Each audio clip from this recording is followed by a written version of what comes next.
Olá, pessoal, seja bem-vindo ao episódio de número 9 do podcast Fala Xixia e roda a vinheta.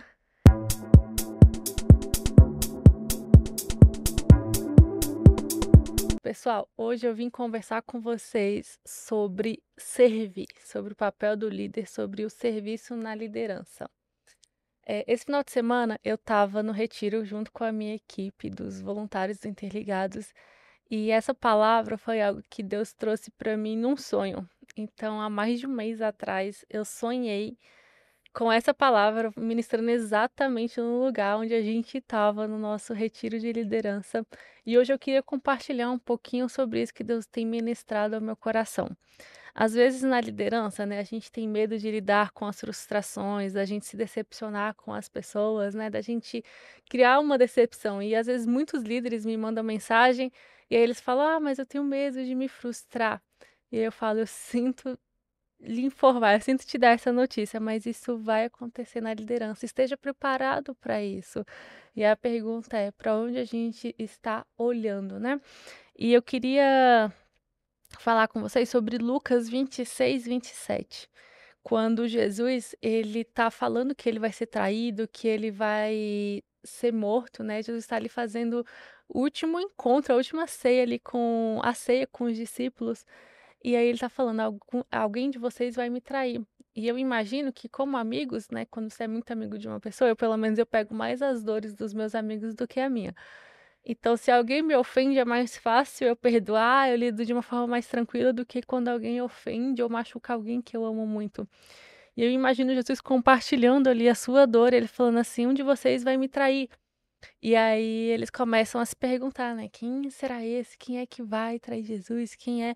Mas daqui a pouco eles começam a se perguntar algo que para eles era o mais importante. Quem no reino dos céus era o mais importante? Então eu imagino Jesus olhando e falando: "Nossa, como eles mudaram rápido, né? Como eles mudaram". E aí Jesus fala que no reino dos céus maior é aquele que serve, né? Que entre a gente isso seria diferente. Então ele fala assim: que entre vocês, mas entre vocês será diferente. O maior entre vocês deve se tornar o menor e o líder deve ser servo. Quem é o mais importante? Aquele que está à mesa ou aquele que serve? O que está à mesa, é claro, mas não aqui. Pois eu estou entre vocês como quem serve. No reino dos céus, maior é aquele que serve, que quer ser líder, que seja servo. E aí a gente às vezes acha que a liderança é um lugar onde a gente é servido. Talvez exista essa cultura de que o líder é servido, de que está ali o tempo todo e que as pessoas estão servindo, mas aqui entre a gente isso seria diferente, o maior que seja servo. Então eu não estou dizendo que a liderança é um lugar de frustração, mas a gente vai se frustrar. Ela não é a liderança, mas ela faz parte da liderança. Em alguns momentos isso vai acontecer, mas está tudo bem. Talvez a gente se frustre porque a gente acolheu uma pessoa, a gente tentou cuidar de uma pessoa, a gente se dedicou e essa pessoa ela quis tomar outro rumo na vida dela, ela não quis participar, ela não quis seguir a Cristo de fato. Talvez a gente não tenha o engajamento em que a gente espera da equipe, talvez falte voluntários, talvez as pessoas se comprometam e elas não usam não se comprometem de fato, né, talvez elas falem que se comprometem, mas elas não estão comprometidas com aquilo de fato, e isso frustra o líder. Talvez a gente se frustre com o número de pessoas, né, eu já falei aqui em outros podcasts que uma pessoa me perguntou uma vez assim: "Ah, não vale a pena eu gastar energia só para 10 pessoas, para 15, para 20, é poucas pessoas". E aí eu falei: "Se você não for grata no pouco que você tem, você nunca vai ser grata no muito". Então muitos líderes às vezes falam assim: "Ah, eu tenho poucas pessoas, eu tenho poucos liderados, poucas pessoas no meu ministério, poucos adolescentes". Mas se a gente não for fiel e não for grato nesse pouco que a gente tem, o dia que a gente tiver 100, a gente vai olhar e falar assim: "Ah, mas o fulano tem 200 adolescentes". O dia que eu tiver 200, "Ah, mas o fulano tem 500 adolescentes". Então, se a gente não for grato no pouco que a gente tem hoje, a gente nunca vai estar preparado para o muito, né. Então, se a gente se entregar como se a gente estivesse entregando para 100, como se o pouco que a gente tem fosse muito, Deus vai mandando pessoas para esse crescimento orgânico, um crescimento natural. E essa fase, né, que vive no começo é uma fase que nunca vai voltar. Então, quando eu tinha 10 adolescentes, eu já falei que eu já organizei evento e apareceu 2 adolescentes lá. Então essa fase no começo, eu não tenho mais essa fase hoje, então eu pude aproveitar desse momento de ter coisas mais intimistas, de poder fazer roda, da gente sentar no chão e conversar, da gente levar lanche juntos e a gente ter esse momento de saber o nome de todo mundo. Hoje eu não consigo saber o nome de todos os adolescentes que frequentam os cultos pela quantidade que tem, mas eu fui grata no pouco que tinha. Então, é natural a gente às vezes se frustrar. Então, assim, na hora que eu vi que a gente fez um mega evento, a gente fez decoração, a gente fez algo muito grande e só apareceram 2 adolescentes, eu fiquei frustrada, mas eu falei assim: "Eu vou honrar esses 2 adolescentes, a programação ela vai seguir como se tivesse sido para o número máximo de pessoas que a gente tinha se organizado". Então, talvez você esteja frustrado porque você não está sendo reconhecido da forma como você gostaria, até para a própria equipe, né? Talvez o seu líder ele não te reconheça como você gostaria pelo excelente trabalho que você faça. Talvez você não receba as palavras que você quer de honra, de agradecimento, de presente, né? Dependendo da sua linguagem do amor, talvez você não receba o reconhecimento que você está esperando das pessoas ou até dos próprios liderados, os adolescentes ali, né, enfim, talvez você esteja esperando um reconhecimento e talvez você se frustre porque você não recebeu a ajuda que você gostaria, o suporte que você gostaria. E isso acontece também. Talvez você esteja cansado, talvez você esteja frustrado com, né, com as pessoas ali, você esteja você tenha criado uma expectativa que não foi suprida, ou até com seus próprios resultados, ou talvez você tenha se frustrado com você mesmo de não conseguir entregar aquilo que você tinha se proposto, de criar uma expectativa de que agora na reta final do ano eu queria tantos adolescentes, eu não alcancei esse número, talvez você esteja frustrado com isso também. Mas a pergunta que eu quero te fazer é: quem foi que te chamou para esse ministério? Quem foi que te chamou para você servir, para a equipe que você tá? Se você não é líder de ministério, quem foi que te chamou para você fazer o que você está fazendo? Então, quando a frustração vier, lembre de quem te chamou. Porque não foi uma pessoa que te deu. As pessoas elas confiaram em você uma missão, é claro, seu pastor, seu líder, as pessoas confiaram em você, mas quem te chamou principalmente para exercer os dons e as habilidades e derramar a unção que Deus te deu, foi Deus. Então, se concentre e sempre se lembre que quem te chamou foi Deus. Então, como líder, eu já me frustrei várias vezes, várias, várias e várias vezes. E eu sempre me lembro de quem foi que me chamou. Não foram as pessoas. Então, às vezes, né, quando a gente tenta ajudar as pessoas, e eu faço sempre uma oração para Deus, que sempre seja a primeira vez que eu olho para essas pessoas. Que eu nunca olhe para alguém e fale assim: ah, eu já tentei ajudar uma pessoa com esse problema e não resolveu. Então, é só mais um caso, é só mais um aconselhamento e essa pessoa não vai mudar. Não, que eu olhe para essa pessoa com a mesma expectativa que eu tinha no primeiro, com o mesmo amor que eu tive no primeiro aconselhamento com relação a isso, que eu continue cuidando das pessoas como se fosse a primeira vez. Então, eu sempre peço para Deus para que ele coloque no meu coração ali algo no meio termo, né, que eu não pare tudo na minha vida, né. Já teve situações de eu passar o dia chorando, assim, com uma situação que aconteceu, e eu ficar extremamente triste, né, mas que eu tenha esse equilíbrio, assim, agora eu chorei, que eu sinto a dor realmente de ver uma ovelha se afastando muitas vezes, de ver alguém que está vivendo algo que não é o que Deus tem para a vida dela. Que eu sinta isso, mas que eu também olhe para essa pessoa como se fosse a primeira vez, que eu acredite que o que eu for fazer ali, o que o Espírito Santo for fazer através da minha vida, que seja realmente uma semente plantada no coração dessa pessoa, que é o Espírito Santo que vai agir na vida dela. Então eu sempre peço para que seja como a primeira vez, como naquele filme, né? Como a primeira vez, alguma coisa assim. Então, que todos os dias sempre seja o primeiro atendimento, o primeiro aconselhamento, que as marcas dos que não deram certo, né, que não foram como eu tinha criado uma expectativa, que não me frustre na liderança ao ponto de eu não olhar para outros e falar: "Ah, não dá certo, tudo bem, eu aprendi a lidar", e que eu não fique fria, tipo assim: "Ah, tá tudo bem, já me acostumei com pessoas se afastando, já me acostumei com pessoas tomando suas próprias decisões também, que eu não quero ter essa frieza, como o médico muitas vezes, né, que sempre fala que no primeiro diagnóstico que dá, na primeira notícia de uma perca ali, que ele fala: "Ah, eu fiquei muito mal quando eu dei o primeiro diagnóstico, eu chorei muito", né.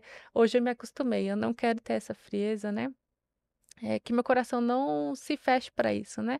Que eu não falo assim: "Ah, já me acostumei a ver as pessoas se afastando, a ver as pessoas curtindo a sua vida, a viver longe de Deus", não. Que sempre eu sinta a dor de um filho mesmo que se afasta da presença do pai, que eu fale assim: "Cara, é um filho de Deus, ele tá vivendo longe daquilo que Deus tem para a vida dele", mas que eu ame e cuide como se fosse o primeiro adolescente que veio me pedir um aconselhamento depois de 4 anos de liderança. Eu sempre peço para Deus que eu olhe para eles como se fosse e óbvio, gente, a gente vai criando muita maturidade, a gente vai adquirindo mais conhecimento, né, então hoje o meu aconselhamento ele é muito diferente da primeira vez, mas eu continuo pedindo para Deus para amar. E amar muitas vezes é confrontar, amar é chamar atenção muitas vezes, né. Então, às vezes, a gente vai ser um pouco mais duro, a gente já criou talvez uma casca ali, né, para algumas coisas, mas a gente vai continuar amando, né. Então, recentemente eu tive um caso em que eu precisei ser mais, direcionada no aconselhamento, chamar mais atenção, e no início esse adolescente ele ficou com raiva, né, não, ficou com raiva de mim e tudo mais, e ela não queria, esse adolescente não queria até então mudar de vida, né, ela estava escolhendo uma vida que não era o que Deus tinha para a vida dessa pessoa.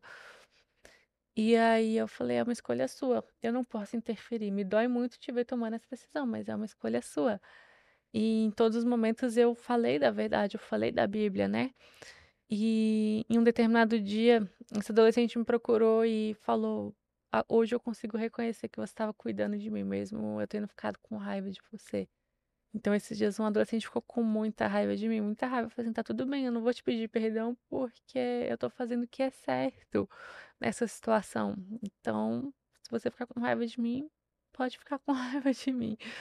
Mas, você é um adolescente e eu precisava tomar essa decisão. Você é menor de idade, então, às vezes, eu preciso tomar decisões mais difíceis.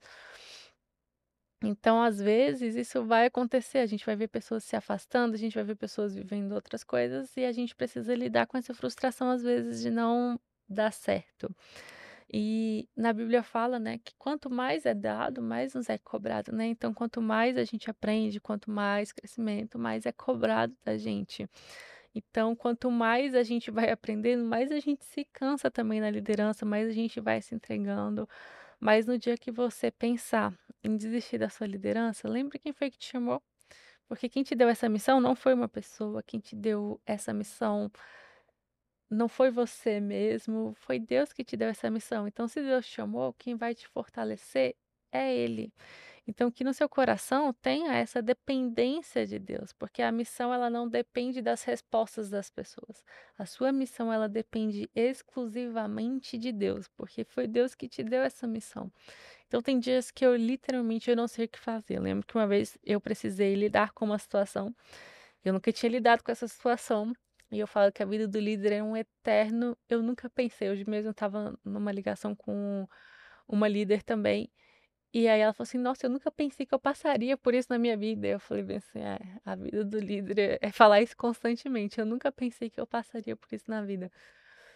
E aí eu precisava ir conversar com o pai, tinha que ser algo muito rápido. Então eu precisava ter uma resposta para ele da situação que tinha acontecido, do momento de onde eu estava até o estacionamento, onde ele estava. E eu lembro que eu fui o caminho todo, eu falava assim: "Espírito Santo, me ajuda, Espírito Santo, me ajuda, Espírito Santo, depende de você, Espírito Santo, depende de você". E quando eu cheguei lá, eu consegui dar a resposta, eu consegui conversar com essa pessoa, e aí eu já fui: "Espírito Santo, deixa o coração tranquilo para essa conversa, né, que ele entenda o que que eu vou falar ali, o que que aconteceu, né". Então, a nossa dependência ela é completamente de Deus, é só Deus para ajudar, porque quando eu vivo coisas que eu falo assim: "Eu nunca pensei que eu passaria por isso", eu só vejo que quem me fortaleceu e quem me deu a estratégia para esse momento foi Deus. Então, quando a frustração vier, corre para Ele. Vai até Deus, porque Ele vai te direcionar. E eu queria que você separasse um tempo agora e que você pausasse o vídeo agora e que você respondesse 3 perguntas. Então, a primeira é que você ore e pergunte para o Espírito Santo: como que eu posso reajustar o que não está funcionando? Então, você vai olhar para você como líder no que precisa ser reajustado a partir de você. Esquece, às vezes, a sua frustração com a liderança acima de você. Ah, é porque as pessoas não estão. Não, coloque agora em você. Você é o líder, você é responsável por essa área. Como que você pode reajustar o que não está funcionando? Então, você vai pausar o vídeo e você vai responder isso agora. Você vai perguntar para o Espírito Santo: como é que eu posso reajustar? Porque a responsabilidade é sua como líder, né? Eu falo com a minha equipe que às vezes eu, eu chamo a atenção, né? Falo com o líder, eu falo assim: eu vou cobrar de você que é líder. Então, assim, se alguém da sua equipe, um liderado seu não está executando, eu não vou cobrar desse liderado, eu vou cobrar de você. Assim como o pastor, ele não cobra da minha equipe, ele cobra de mim, que sou líder. Então, agora você vai se perguntar como líder, né? Ou até se você é um voluntário, você não lidera, como que você pode reajustar? Como que você pode sonhar e levar essa visão para a sua equipe, para o seu líder, né? Então, assim, líder, eu pensei nisso, nisso, nisso, a gente pode reajustar. Então, você vai ter um tempo agora de reajustar o que não está funcionando. A segunda pergunta é como eu posso motivar e cuidar melhor das pessoas. Então, o evangelho é sobre viver as boas notícias, é sobre amar como Jesus nos amou. Então a gente vê aqui que Jesus fala que ele está aqui como quem serve. Então esse é o exemplo que ele nos deu. E aí Filipenses 2:5-7 fala assim: tenham a mesma atitude demonstrada por Cristo. Em vez disso, ele esvaziou a si mesmo, assumiu a posição de escravo e nasceu como ser humano. Então, que em nós tem a mesma atitude de Cristo. Jesus nos amou e nos amou até uma morte de cruz.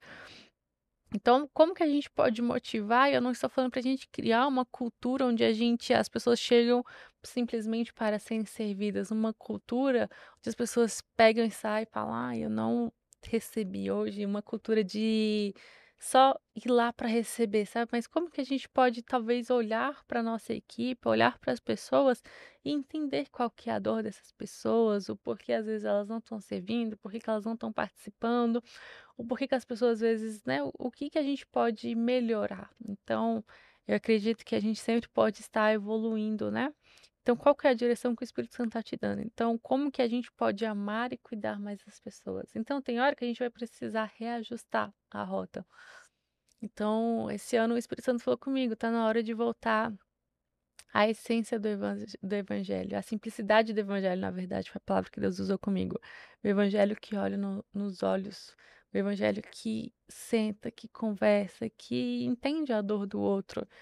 E quando o Espírito Santo começou a falar comigo, eu particularmente comecei a olhar mais, sentar mais com as pessoas e perguntar como você tá. E não era uma pergunta retórica, era uma pergunta que de fato eu queria saber. E todas as pessoas que eu perguntava, elas carregavam uma dor muito difícil de lidar. E aí eu fui vendo tanto que as pessoas carregam marcas que muitas vezes a gente não sabe que essa pessoa está carregando. E aí foi nisso até que a gente começou os grupos de conexão ali dentro do próprio culto, para que cada um saia dali com alguém que olhou para ela, que perguntou o seu nome, que perguntou como ela estava, né? Então talvez eu sozinha não consiga fazer isso. Eu não vou conseguir conversar com 100 adolescentes, com todos os adolescentes. Mas se cada um puder conversar, todo mundo vai sair dali conectado com alguém. Então a gente recalcula a rota. O Espírito Santo falou comigo, tá tudo bem você recalcular a rota agora. Então como que você pode cuidar melhor das pessoas? Agora você vai pausar novamente e você vai responder essa pergunta. Como que eu posso cuidar melhor das pessoas? Então pausa e responde. A terceira pergunta que eu queria fazer é como eu posso manter o meu coração no lugar certo. O nosso coração, gente, ele é muito fácil de sair do lugar certo, né? A gente tem um coração que é muito fácil de ser corrompido. Então, como que a gente pode sempre estar mantendo o nosso coração no lugar certo? E tem coisas que a gente faz e tudo é justamente o nosso coração. A gente pode fazer coisas que são boas, mas que talvez a intenção do nosso coração não seja tão boa assim. Talvez seja para a nossa própria edificação, talvez a gente quer se vangloriar, talvez a gente quer aparecer. Então, como que a gente pode manter o nosso coração no lugar certo? Você pode ser líder porque Deus te chamou e porque você quer amar e cuidar das pessoas como Jesus, ou você pode ser líder porque você quer um título, você quer estar em um lugar de visibilidade, você quer que as pessoas te sirvam, ou que as pessoas te reconheçam numa liderança. Então, como que a gente pode manter o nosso coração nesse lugar? Eu já falei aqui várias vezes do livro Ego Transformado, do Timothy Keller. É um livro que fica na minha cabeceira da cama, porque constantemente eu tô lendo esse livro. Então, a gente é muito fácil a gente se corromper e aos poucos a gente ir perdendo a essência do evangelho, a gente se comparar com as pessoas. Então, é um lugar muito sutil que a gente vai perdendo o nosso coração desse lugar. Então é por isso que a gente sempre precisa estar conectados à direção do Espírito Santo. Porque tem coisas que Deus vai pedir para a gente fazer, a gente precisa falar assim: é uma direção de Deus para minha vida? É a gente sempre estar conectado ao que Deus quer que a gente faça, para que o nosso coração sempre esteja no lugar certo. Então eu sempre às vezes paro e eu falo: deixa eu pensar sobre essa atitude aqui, sobre isso que eu vou fazer. Qual que é a intenção do meu coração? Então, tudo, gente. O Instagram é um ambiente que gera muita comparação, onde as pessoas elas são reconhecidas pelo número que ela tem, pela quantidade de seguidores. Existe essa cultura em que a pessoa ela é valorizada pelo que ela tem para oferecer ou pela visibilidade que ela tem, pelos números que ela tem, mas não é assim que Jesus olhava para as pessoas. Então, como que a gente pode manter o nosso coração no lugar certo? Então, tem coisas que às vezes a gente começou com uma boa intenção, e de repente, aos poucos, na sutileza, a gente foi perdendo nosso coração desse lugar certo. E a gente às vezes precisa até abrir mão para que Deus possa tratar o nosso coração, mas que sempre seja a essência do Evangelho. Eu tô lendo o livro e eu ainda não terminei, então quando eu terminar eu indico aqui esse livro. Mas até então ele tem confrontado muito essa cultura de influência dentro da igreja, né? Essa cultura de números. E até ontem eu estava lendo e essa parte, ela falava que existe uma cultura, né, de que as pessoas elas são reconhecidas pelo número que ela tem, pela visibilidade, pelo status, pela quantidade de seguidores, né? E às vezes isso se tornou comum no mundo de hoje, né? Das pessoas buscarem isso, das pessoas quererem isso. E às vezes você pode ter o número, né? Você pode alcançar mais pessoas, mas qual que é a intenção do seu coração?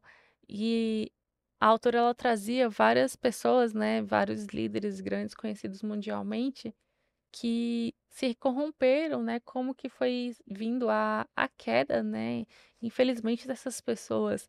E eu ficava muito triste, assim, lendo alguns relatos, né? Lendo algumas coisas. Eu falava assim, será que sempre houve esse coração? Será que sempre foi assim?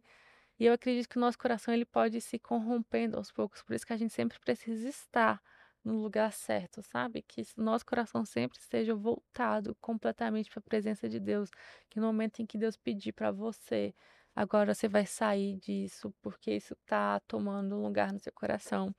Eu lembro que um dia o Espírito Santo falou para eu sonhar algumas coisas, e eu tinha algo que eu queria muito. E aí eu falei, agora eu vou atrás disso. Eu comecei a trabalhar muito para isso, né? Porque para eu alcançar aquele objetivo eu precisava trabalhar mais, eu precisava melhorar minha renda, né? Precisava de mais recursos financeiros. E aí eu falei, cara, eu vou ter que abrir mão de algo. E quando eu olhava o tanto que eu me dedicava para o ministério, eu falava assim, nossa, eu tô me dedicando muito mais tempo às vezes para o ministério do que para alguns trabalhos. E eu falei, vou abrir mão do ministério. E aí, quando eu comecei a pensar em abrir mão daquilo, o Espírito Santo virou para mim e falou assim: abre mão desse sonho.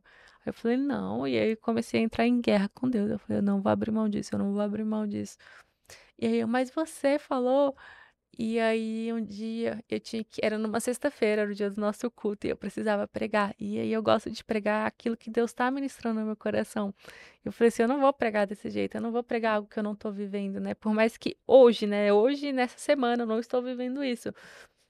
E aí, eu falei: Deus, você tem até as 14 horas para me entregar uma palavra, você tem até as 14 horas para me confrontar, para me trazer uma resposta, senão eu não vou pregar hoje.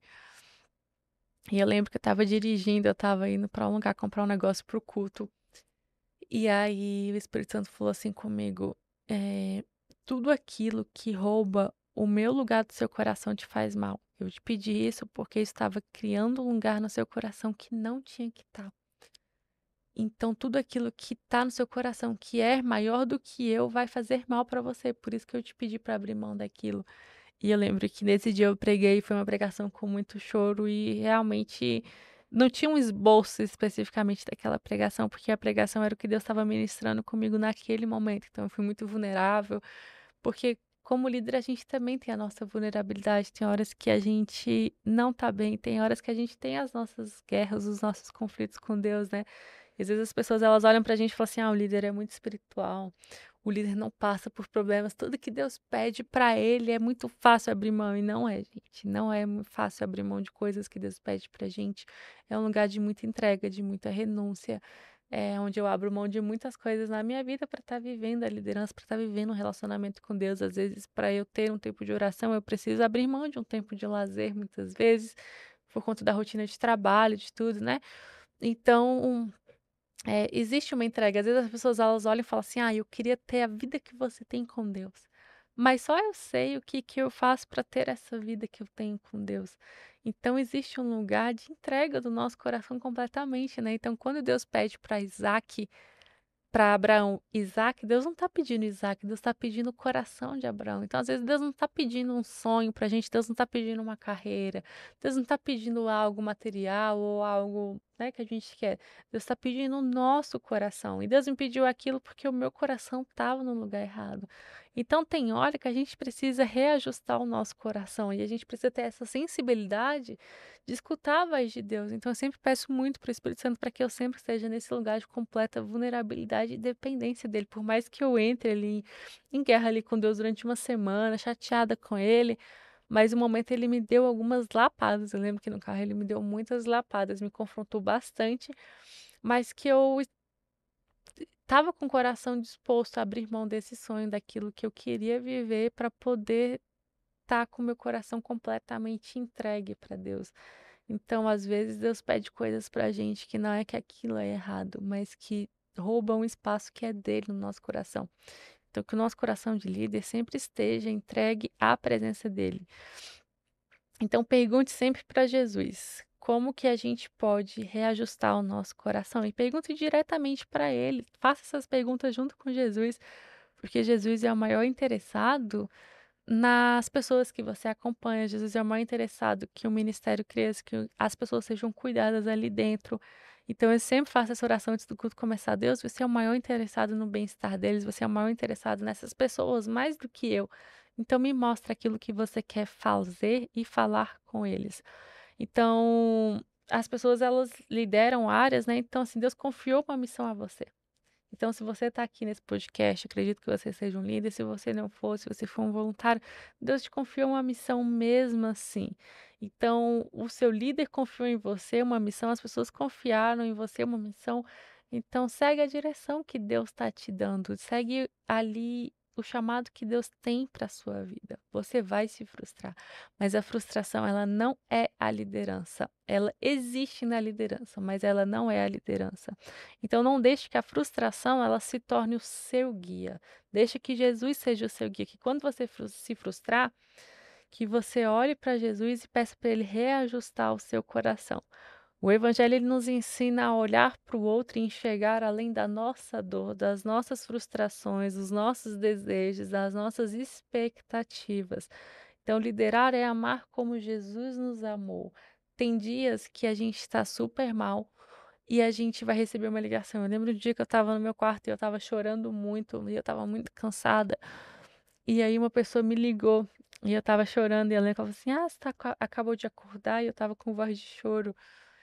E eu, não, o que que você precisa? Tá tudo bem e tal. E eu ali no meio da minha dor, eu abri mão da minha dor daquele momento, né? Eu olhei além do que eu estava sentindo para cuidar de outras pessoas. Então tem dia que eu chego para ministrar que não, tá tudo bem, que eu tô no dia mais difícil, que eu tive um dia intenso de trabalho, que eu tô muito cansada.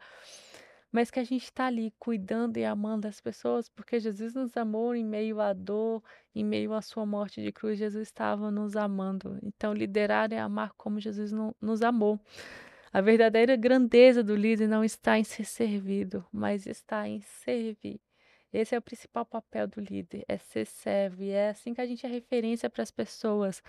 Então, ser servo não é buscar os próprios interesses ou reconhecimento, mas se alegrar em servir o outro com o coração inteiro.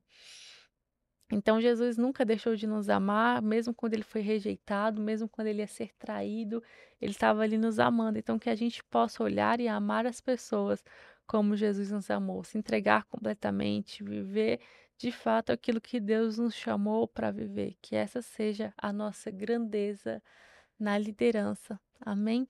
Era isso que eu tinha para compartilhar com vocês hoje. Espero que tenha abençoado a sua vida, que você se aprofunde naquilo que Deus tem para você, que você, antes de querer ser servido, que você seja servo, porque foi esse o exemplo que Jesus nos deixou: servir, amar e cuidar das pessoas. Amém?